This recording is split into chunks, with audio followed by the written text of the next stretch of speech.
আসসালামু আলাইকুম রহমতুল্লাহি ওবারাকাতুহু। আলহামদুলিল্লাহি ওয়াকাফা ওয়া সালামুন আলা ইবাদিহিল্লাযীনা ইসতাফা আম্মা বা'দ। সুপ্রিয় দর্শক শ্রোতা, সাম্প্রতিক সময়ে আমাদের মাননীয় প্রধান উপদেষ্টা ডক্টর মোহাম্মদ ইউনূস জাতির উদ্দেশ্যে ভাষণ প্রদান করেছেন। তার ভাষণের একটি জায়গায় তিনি বলেছেন যে তারা আমাদের এই ভঙ্গুর রাষ্ট্র ব্যবস্থাটাকে সংস্কার করতে চান এবং এটি করতে তারা জনগণের সহযোগিতা চেয়েছেন, পরামর্শ চেয়েছেন। আমরা বিভিন্ন সংস্কারের কাজ শুরু করেছি। দেশবাসীকে অনুরোধ করব একটা আলোচনা শুরু করতে। আমরা সর্বনিম্ন কি কি কাজ সম্পূর্ণ করে যাব, কি কি কাজ মোটামুটি করে গেলে হবে, এই আলোচনার মাধ্যমে আমরা একটা দিক নির্দেশনা পেতে পারি। তারই আলোকে আমি মাঝে মধ্যেই তাকে কিছু পরামর্শ দিতে চাই বাংলাদেশের একজন সাধারণ নাগরিক হিসাবে। আজকে আমি আপনাদেরকে একটি সংবাদ শেয়ার করতে চাই, যদিও সংবাদটি এক সপ্তাহ আগে প্রকাশিত হয়েছিল। কেউই এই সংবাদ নিয়ে খুব একটা কথা বলেনি, যদিও বাংলাদেশের মেইন স্ট্রিম মিডিয়াতে এ ব্যাপারে নিউজ করা হয়েছে। সেটি হচ্ছে গত 21শে অগস্ট 2024 দৈনিক প্রথম আলো পত্রিকায় প্রকাশিত সংবাদ অনুযায়ী 9 কর্মকর্তাকে পরিচালক পদে পদোন্নতি দিল দুদক। দুর্নীতি দমন কমিশন দুদকের 9 জন কর্মকর্তাকে উপপরিচালক থেকে পরিচালক পদে পদোন্নতি দিয়েছে সংস্থাটি।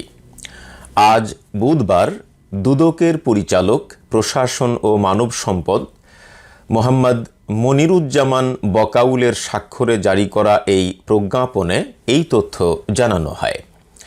পরিচালক পদে পদোন্নতি পাওয়া কর্মকর্তারা হলেন মোহাম্মদ গোলাম ফারুক, মোহাম্মদ জহিরুল হুদা, মোহাম্মদ নাসিরুদ্দিন, মোহাম্মদ মিজানুল ইসলাম, মোহাম্মদ রফিকুজ্জামান, মোহাম্মদ মোনায়েব হোসেন, মলয় কুমার সাহা, মোহাম্মদ আব্দুল মাজেদ ও সৈয়দ তাহসিনুল হক। এই যে 9 জনের নাম আমি উচ্চারণ করলাম, এর মধ্যে একজন হিন্দুর নাম বলেছি, যার নাম মলয় কুমার সাহা। আপনারা যারা হিন্দু ধর্মের অনুসারী, হয়তো এই কথাটা শোনার সাথে সাথেই আপনার মন খারাপ হয়ে যেতে পারে, বাট আমি কখনোই আপনাদের ধর্মের বিদ্বেষী মানুষ নই। আপনারা যখনই নির্যাতিত হয়েছেন, অন্যায় অবিচারের শিকার হয়েছেন, আপনাদের পক্ষে আমি কথা বলেছি। মলয় কুমার সাহার নামটা এই জন্য আপনাদের সামনে আনলাম, আপনাদেরকে স্মরণ করিয়ে দেওয়ার জন্য। আগে আসুন আমরা জানার চেষ্টা করি এই মলয় কুমার সাহাকে। আপনাদের নিশ্চয়ই মনে আছে, আজ থেকে প্রায় 5 বছর আগে 2019 সালের ঘটনা। আমি দৈনিক যুগান্তরের 20শে জুলাই 2019-এর একটি নিউজ আপনাদের সাথে শেয়ার করতে চাই। তারা এই নিউজের হেডলাইন দিয়েছিল, কে এই প্রিয়া সাহা? কি বোঝা যায়? প্রিয়া সাহার কথা আপনাদের কি মনে আছে? এই মলয় কুমার সাহা হচ্ছে প্রিয়া সাহার স্বামী বা হাজব্যান্ড। এবার চলুন আমরা প্রিয়া সাহাকে সেটি আবার একটু আপনাদেরকে স্মরণ করিয়ে দিন, কারণ 5 বছর আগের কথা তো হয়তো আপনারা ভুলে গেছেন। মার্কিন প্রেসিডেন্ট ডোনাল্ড ট্রাম্পের কাছে বাংলাদেশ বিষয়ে প্রিয়া সাহা নামের এক নারীর নালিশে সোশ্যাল মিডিয়ায় সমালোচনার ঝড় উঠেছে। তীব্র নিন্দা জানিয়ে সোশ্যাল মিডিয়ায় অনেকেই প্রশ্ন তুলেছেন, কে এই প্রিয়া সাহা? জানা গেছে বাংলাদেশ হিন্দু বৌদ্ধ খ্রিস্টান ঐক্য পরিষদের কেন্দ্রীয় কমিটির একজন সাংগঠনিক সম্পাদক এই প্রিয়া সাহা। এছাড়াও তিনি বেসরকারি সংস্থা সারি এর নির্বাহী পরিচালক হিসেবেও দায়িত্বরত আছেন। তার গ্রামের বাড়ি পিরোজপুর জেলার চরবানিরির মাটিডাঙ্গা নাজিরপুর। ঢাকা বিশ্ববিদ্যালয়ে লেখাপড়া করেছেন প্রিয়া সাহা, রোকেয়া হলে থাকতেন। সে সময় তিনি ছাত্র ইউনিয়নের রাজনীতির সঙ্গে জড়িত ছিলেন। তিনি মহিলা ঐক্য পরিষদের কেন্দ্রীয় কমিটির সাধারণ সম্পাদক ছিলেন। বিতর্কিত কর্মকাণ্ডের জন্য গত বছর তাকে মহিলা ঐক্য পরিষদের সাধারণ সম্পাদকের পদ থেকে বহিষ্কার করা হয় বলে অভিযোগ রয়েছে। বর্তমানে সারি এনজিও সংস্থার মাধ্যমে প্রিয়া নিজ এলাকার দলিত সম্প্রদায়কে নিয়ে কাজ করছেন। তার স্বামী মলয় কুমার সাহা দুর্নীতি দমন কমিশন দুদকের উপপরিচালক, অর্থাৎ 2009 সালে তিনি দুর্নীতি দমন কমিশনের উপপরিচালক ছিলেন। আজকে 2024 সালের 9 অগাস্ট তাকে পরিচালক পদে পদোন্নতি দেওয়া হলো। কয়েক বছর ধরেই যুক্তরাষ্ট্রে প্রিয়া সাহার 2 মেয়ে বসবাস করছেন। কিছুদিন পূর্বে সেখানে যান প্রিয়া সাহা। উল্লেখ্য, গত 16 জুলাই মার্কিন প্রেসিডেন্ট ডোনাল্ড ট্রাম্প ধর্মীয় স্বাধীনতা ও সহিষ্ণুতা বিষয়ে বিশ্বের বিভিন্ন ধর্মীয় নেতা ও প্রতিনিধিদের সঙ্গে হোয়াইট হাউসে কথা বলেন। এতে বাংলাদেশি পরিচয়ে প্রিয়া সাহা উপস্থিত হয়ে ট্রাম্পের কাছে অভিযোগ করেন, আমি বাংলাদেশ থেকে এসেছি। বাংলাদেশে 3,70,00,000 হিন্দু, বৌদ্ধ ও খ্রিস্টান নিখোঁজ রয়েছেন। দয়া করে আমাদের লোকজনকে সহায়তা করুন, আমরা আমাদের দেশে থাকতে চাই। এরপর তিনি বলেন, এখন এখানে 1,80,00,000 সংখ্যালঘু রয়েছে। আমরা আমাদের বাড়িঘর খুইয়েছি, তারা আমাদের বাড়িঘর পুড়িয়ে দিয়েছে, তারা আমাদের ভূমি দখল করে নিয়েছে, কিন্তু এখন পর্যন্ত কোনো বিচার পাইনি। এক পর্যায়ে ট্রাম্প নিজেই সহানুভূতিশীলতার স্বরূপ এই নারীর সঙ্গে হাত মেলান। এই সময় ট্রাম্প প্রশ্ন করেন, কারা জমি দখল করেছে, কারা বাড়ি দখল করেছে। ট্রাম্পের প্রশ্নের উত্তরে প্রিয়া সাহা বলেন, তারা মুসলিম মৌলবাদী গ্রুপ এবং তারা সবসময় রাজনৈতিক আশ্রয় পায়, সবসময় পায়। মার্কিন টিভি চ্যানেল এবিসি নেটওয়ার্কের চ্যানেল ABC4 উইটাই ট্রাম্পের সঙ্গে প্রিয়া সাহার সেই সাক্ষাৎকারের ভিডিও প্রকাশ করে। এরপরই সামাজিক যোগাযোগ মাধ্যমে ছড়িয়ে পড়ে সেটি, যার তীব্র নিন্দা জানিয়ে দেশ বিদেশে বাংলাদেশিরা নানা ধরনের মন্তব্য করেছেন। ইতিমধ্যেই ট্রাম্পের কাছে বাংলাদেশের বিপক্ষে প্রিয়া সাহার নালিশকে চক্রান্ত ও উদ্দেশ্য প্রণোদিত মন্তব্য করে বক্তব্য দিয়েছেন স্বরাষ্ট্রমন্ত্রী আসাদুজ্জামান খান কামাল। প্রিয়া সাহার এমন বক্তব্যের তীব্র নিন্দা জানিয়েছেন পররাষ্ট্র প্রতিমন্ত্রী শাহরিয়ার আলম। অথচ এই প্রিয়া সাহার বিরুদ্ধে রাষ্ট্রদ্রোহ মামলা করা হয়েছিল। সম্ভবত বাটপার সুমন তার বিরুদ্ধে রাষ্ট্রদ্রোহ মামলা করেছিলেন। এই বাটপার সুমনের মতো অনেকেই তার বিরুদ্ধে মামলা করেছিলেন, কিন্তু সেই মামলা খারিজ করে দেওয়া হয়। এর থেকে বড় রাষ্ট্রদ্রোহ তো আর হতে পারে না। এখন এমন একজন রাষ্ট্রদ্রোহীর স্বামী, তিনি দুদকে আছেন অনেক আগে থেকেই উপপরিচালক হিসাবে, তাকে আবার পরিচালক পদে পদোন্নতি দেওয়া হলো। আমরা যতদূর জানি, এই সরকার ক্ষমতায় এসছে অ্যাবাউট 18 দিন, সম্ভবত 18 দিন কিংবা 19 দিন, মানে 3 সপ্তাহ হয়নি এখনো। তো আমাদের মাননীয় প্রধান উপদেষ্টা তার ভাষণে বলেছিলেন যে তাদেরকে অনেকেই প্রশ্ন করেন যে তারা কতদিন ক্ষমতায় থাকবেন। তো উনি উল্টা প্রশ্ন ছুড়ে দিয়েছেন যে আপনারা আমাদেরকে কতদিন ক্ষমতায় রাখবেন, সিদ্ধান্ত নেন।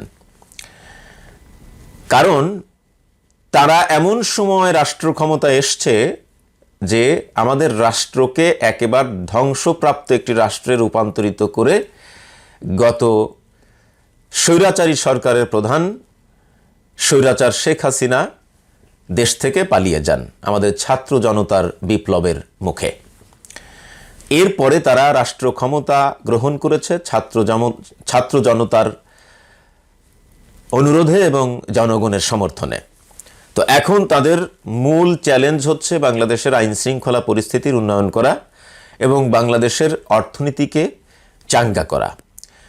বাংলাদেশের রাষ্ট্রীয় যতগুলো প্রতিষ্ঠান দলীয়করণ করা হয়েছে, এই প্রতিষ্ঠানগুলো দলীয়করণ মুক্ত করা। ওভারঅল বাংলাদেশ যে একটি গণতান্ত্রিক দেশ, বাংলাদেশে একটি গণতান্ত্রিক পরিবেশ সৃষ্টি করা, যাতে করে আগামী নির্বাচনটা একটি নিরপেক্ষ নির্বাচন কমিশনের অধীনে অবাধ, সুষ্ঠু এবং নিরপেক্ষ নির্বাচন হিসাবে আমরা দেখতে পাই, আমরা যাতে স্বাধীনভাবে ভোট প্রদান করতে পারি। তো তিনি তার ভাষণে যেটা বলেছেন যে আমরা এই রাষ্ট্রটাকে মেরামত করতে চাই, সংস্কার করতে চাই। আমরা বিভিন্ন সংস্কারের উদ্যোগ নিয়েছি, সংস্কারে আমরা হাত দিয়েছি। এরপরেও আপনাদের যদি কোনো পরামর্শ থাকে তাহলে আপনারা আমাদেরকে পরামর্শ দিতে পারেন। তো আজকে আমি যে পরামর্শটা দিতে চাই সেটি হচ্ছে, আপনারা জানেন যে বাংলাদেশ পুলিশে আইজিপিকে অপসারণ করে নতুন আইজিপি নিয়োগ দেওয়া হয়েছে। স্টিল সেখানে রাজনৈতিক পরিচয়ে, আওয়ামী লীগের রাজনৈতিক পরিচয়ে অনেককেই ডিআইজি পদে পদোন্নতি দেওয়া হয়েছে, অনেককেই এসপি, তারপরে ওসি সহ বিভিন্ন কর্মকর্তা পদে পদোন্নতি দেওয়া হয়েছে। আমরা বলছি না যে বাংলাদেশের সকল এসপি ওসিকে অপসারণ করে নতুন এসপি ওসিকে নিয়োগ দেওয়া হোক, এটা আমরা বলছি না। এটা তারা ধাপে ধাপে করুক, কারণ একজন দুইজন তো না। তবে এটা তো ঠিক যে আমরা ডিআইজি পদমর্যাদায় যারা আছেন অথবা এডিশনাল আইজিপি যিনি আছেন তিনি দলীয় পরিচয়ের কেউ কিনা সেটা আমার কাছে এখনো ক্লিয়ার না। তো এই কয়েকটা পদে তো অবশ্যই আমরা রদবদল আনতে পারি, এই একটা পরামর্শ। পাশাপাশি সেনাবাহিনীর আমাদের সেনাপ্রধানের নিচে যারা বড় বড় পদে আছেন, জিয়াউল আহসানের মতো, তারাও অনেকেই দলীয় পরিচয়ে সেনাবাহিনীর বড় বড় পদে বসে আছেন। তাদেরকেও অপসারণ করে দলীয় পরিচয় যাদের নাই, যারা সত্যিকারের অর্থেই দেশপ্রেমিক, তাদেরকে পদে আনা হোক। তো অনুরূপভাবে আমি এর আগে দুর্নীতি দমন কমিশনে পরিবর্তন আনার জন্য অনুরোধ জানিয়েছিলাম, নির্বাচন কমিশন পুনর্গঠনের জন্য অনুরোধ জানিয়েছিলাম। তখনই বলেছিলাম যে সব কিছু তো একবারে করা সম্ভব নয়, ধাপে ধাপে করতে হবে। তো যখনই তাদের ধাপ, দুর্নীতি দমন কমিশন সংস্কারের ব্যাপারে তাদের ধাপ সিরিয়ালে আসবে, তখনই আমার অনুরোধ থাকবে যে দুর্নীতি দমন কমিশনে এখন যারা উচ্চপদস্থ কর্মকর্তা হিসাবে আছেন, দুর্নীতি দমন কমিশনের মহাপরিচালক সহ পরিচালক পদে, উপপরিচালক পদে যারা দলীয় পরিচয়ে যারা নিয়োগ পেয়েছেন, তাদেরকে অপসারণ করে একটি নিরপেক্ষ দুর্নীতি দমন কমিশন গঠন করা হোক। এখানে এই যে মলয় কুমার সাহা, এই মলয় কুমার সাহারা কিন্তু বসে নাই। প্রিয়া সাহার স্বামী মলয় কুমার সাহা, তিনি একজন রাষ্ট্রদ্রোহীর স্বামী। এবং আপনারা জানেন যে এই প্রিয়া সাহা সংখ্যালঘুদের পক্ষে ডোনাল্ড ট্রাম্পের কাছে অভিযোগ করতে গেছে, অথচ তার এলাকায় পিরোজপুর, তার এলাকার হিন্দুরা জামায়াতে ইসলামীর সাবেক সংসদ সদস্য আল্লামা দেলওয়ার হোসাইন সাঈদী রহেমাহুল্লাহ, তিনি কিন্তু হিন্দুদের ভোটেই সংসদ সদস্য নির্বাচিত হয়েছিলেন দুবার। আমি বলছি না যে শুধুমাত্র হিন্দুদের ভোটে, বাট কথা বলতে তো দ্বিধা নেই যে হিন্দুদের ভোট না পেলে তিনি সংসদ সদস্য নির্বাচিত হতেন না। কারণ পিরোজপুর প্রচুর হিন্দু ধর্মের অনুসারীর বসবাস, অতএব হিন্দু ধর্মের ভোট ছাড়া সেখান থেকে সংসদ সদস্য নির্বাচিত হয়ে আসা খুবই কঠিন। অতএব বলতে দ্বিধা নেই যে জামায়াতে ইসলামীর নেতৃবৃন্দ বা ইসলামী রাজনৈতিক দলের যারা নেতাকর্মী আছেন এবং কওমি আলিয়াতে যারা ছাত্র এবং শিক্ষক সমাজ আছেন, তারা যে আসলেই সংখ্যালঘুদের কাছে, সংখ্যালঘুরা যে তাদের কাছে নিরাপদ, সেটি আমরা সাম্প্রতিক সময়ে দেখেছি যে তারা হিন্দুদের মন্দির, হিন্দুদের বাড়িঘর পাহারা দিয়েছে। সুতরাং ইসলামী রাজনৈতিক দলের নেতাকর্মীদের দ্বারা কখনোই সংখ্যালঘুরা নির্যাতিত হয়নি, বরং তাদের কাছে হিন্দুরা নিরাপদ। এটি সর্বজন বিদিত, সর্বজন স্বীকৃত। সুতরাং তার এই অভিযোগ মিথ্যা, বানোয়াট এবং রাষ্ট্রদ্রোহের সামিল। শুধু তাই নয়, পিরোজপুরে ইসলামী রাজনৈতিক দলের নেতাকর্মী বা কওমি আলিয়ার শিক্ষক ছাত্র সমাজের কাছে হিন্দুরা তো নির্যাতিত নয়ই, বরং উল্টা চিত্র হচ্ছে এই প্রিয়া সাহার দ্বারা পিরোজপুরের হিন্দুরা নির্যাতিত। এ ব্যাপারে বাংলাদেশের মেইন স্ট্রিম মিডিয়াতে নিউজ এসেছিল তার এই কর্মকাণ্ডের পরে। জমি নিয়ে বিরোধে প্রতিপক্ষকে ফাঁসাতে নিজের ঘর নিজেই পুড়িয়েছিলেন প্রিয়া Saha. I am from Bangladesh and here is the 37 million the Hindu, Buddhist and Christian are disappeared. Please help us for Bangladesh. কেন আগুন দিছিল কেন? এই জমি জমা বিরোধগুলো খাবে আমাকে।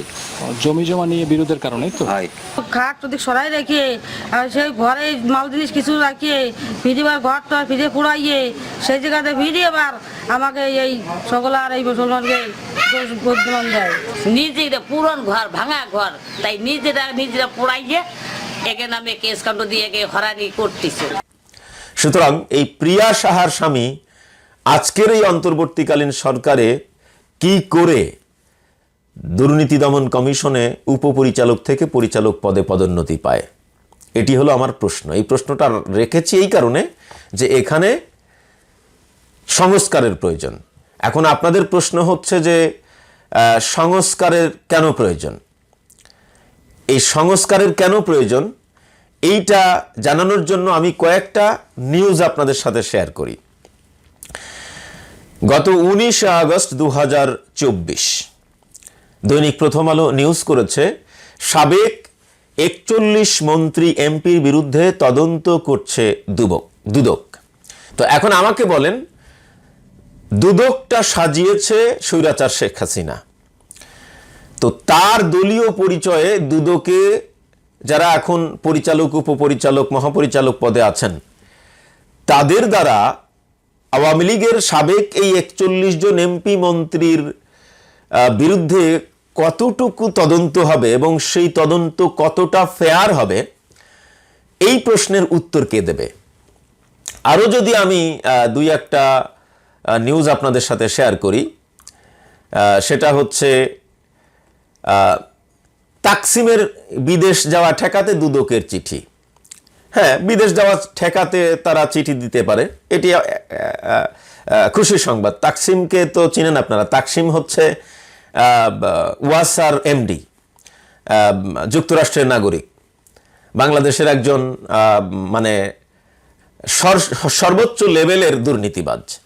এখন কথা হলো, তাকে এই দুদক এখনো পাকড়াও করেনি। তার বিরুদ্ধে কি তদন্ত করবে এই স্বৈরাচার হাসিনার তৈরি করা দুদক? ফেয়ার অনুসন্ধান করবে? এই প্রশ্নটি আপনাদের কাছে রেখেই আমার আজকের আলোচনা শেষ করতে চাই। ওয়াসসালামু আলাইকুম ওয়া রাহমাতুল্লাহি ওয়া বারাকাতুহু।